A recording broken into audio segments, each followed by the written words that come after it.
சிலந்தி வலைகள் 1, மனப்பதட்டம் 2, உடல்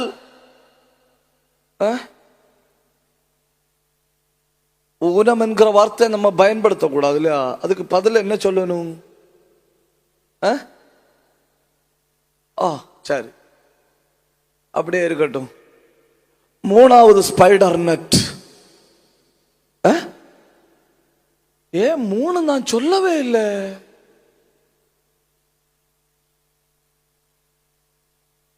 ரொம்ப அட்வான்ஸா இருக்கணும், ஒன்றும் செய்ய முடியாது. உற்பத்தி தொழிற்சாலையில உற்பத்தி பண்றதுக்கு முன்னே அவைய சொல்லியாச்சு.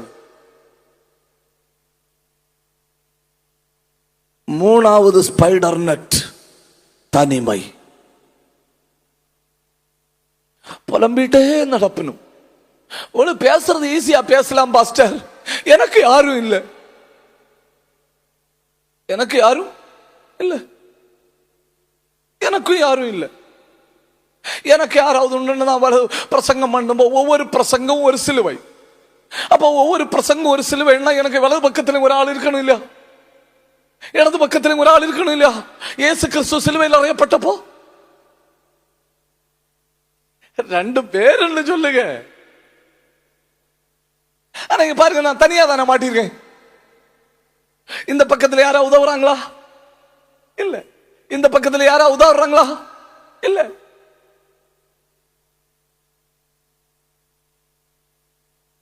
தனிமை ஒரு சிலந்தி வலை. ஒரு தேவ பிள்ளை வீட்டுல தனியா இருக்க வேண்டிய சூழ்நிலை வந்தா அந்த தேவ பிள்ளை என்ன செய்யும் தெரியுமா? டைரி எடுத்து வச்சு கொஞ்சம் வசனம் எழுதும், அப்புறம் கொஞ்சம் பைபிள் வாசிக்கும், அப்புறம் கொஞ்சம் தெய்வ சமூகத்தில் இருந்து பேசுங்க. உங்களை நான் எங்கேயோ கண்டிருக்கிறேன். என்னை கண்டிருக்கிறீர்களா எங்கேயாவது? ஆண்டவரே, இந்த பிரசங்கியார் கையில நான் மாட்டப்படாதுன்னு ஊக்கமாய் ஜெபம் பண்ணி கொண்டிருந்தேன். அதனால இவர் பார்க்கும்போதெல்லாம் நான் தூர பார்த்துட்டு இருந்தேன்.